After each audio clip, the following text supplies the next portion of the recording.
All right, good afternoon, everyone. My name is Nachie Braga. I'm the founder of an organization here in town called Geomancer.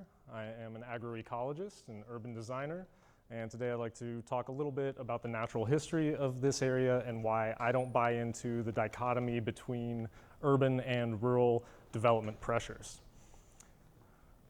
So real quick, we're here in the central Bluegrass region, and because of prehistoric processes that I don't have time to go into, the bedrock that underlies our soils, the limestone here, is incredibly rich in magnesium, calcium, and all these other minerals that you need to build really strong bones. And so that's why Kentucky is so famous for its racehorses. But never mind the horse industry, it's actually the same kind of soil that you need to grow anything at all, right? These are World Heritage soils. You can't pay for them, you can't import them, you either have them or you don't. This limestone actually is water soluble, so it dissolves in the rain over time and forms this amazing network of caves and sinkholes, artesian springs. We call this karst. It is absolutely incredible the way that water moves through this landscape. Some of the most ancient philosophers in landscape design understood that there was something really special about the interplay between water and stone, right? It's yin and yang. It's the meeting of masculine and feminine energies, the heaven and earth. It's literally the creation of life force. So what I want to suggest to you is that when I say that there is magic in this landscape moving through it, I'm not being metaphorical here. Zooming out a little bit, not to get too technical, but you can see this region of North America that we're in is a beautiful Venn diagram of different ecotones. So we have the northern hardwood forest, the interior continental prairies, the Mississippi embayment, the southern coastal plains, the amazing diversity of the Appalachian corridor, all just meets here. And that amazing natural geography is reflected in the anthropology of the region. Many people don't know that this area is one of the world's great hearths of plant domestication, sunflowers, squashes. Again, those soils supported an amazing density of human population. So there's deep heritage in this region, in these soils. Unfortunately, for the most part, nowadays, it's obfuscated under the cultural hegemony of the horse industry. And there's a lot that we could say about that, but I will suggest that there's it's hard to come up with a less colonialist landscape than a horse farm.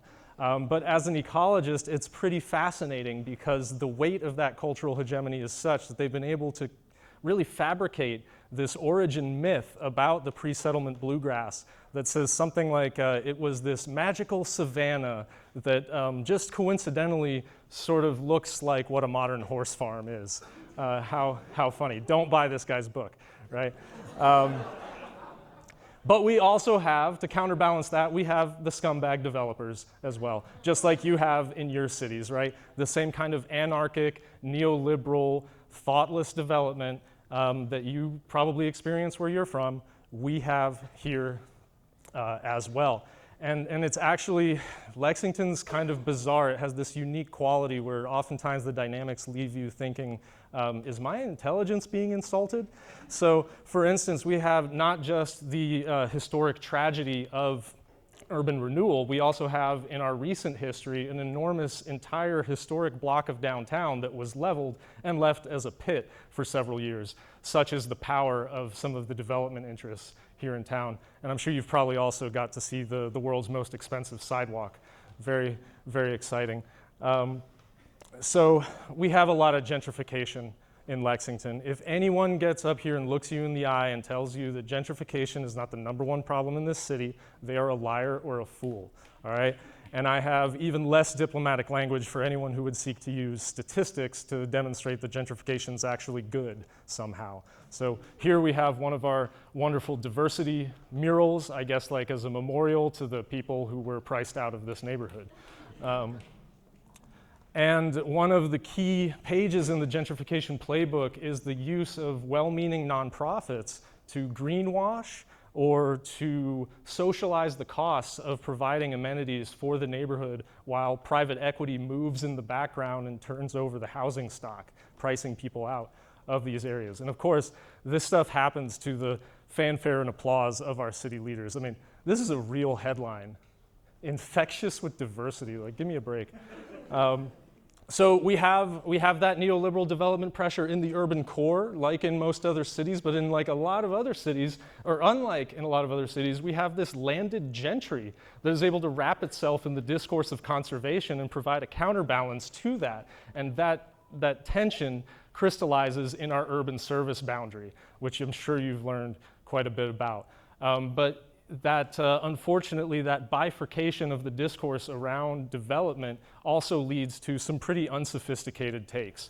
So, for instance, this is something that's causing controversy right now. They want to build this solar farm, and obviously it's going to destroy the soils, but it's good because it's solar, right? Well, no, this is a cash grab by the usual suspects who are chasing after some federal incentives. So no, it's not serving anyone's interests.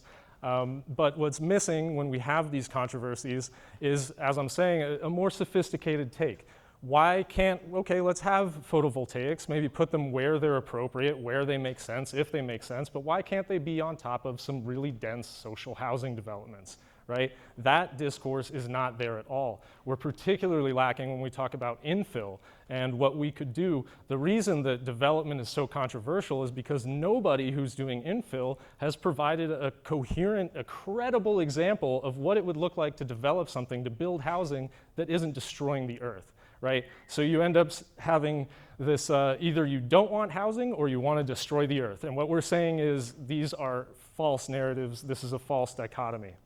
We know what kind of ecological function this landscape can support. We know what the hydrology was like before we messed it up with the cities and the impervious surfaces and all this kind of stuff. We have a roadmap for the kind of amazing patchwork mosaic of woodlands, prairies, grasslands that this area can and could support and should support. And that is the sort of blueprint that we should be using in our developments.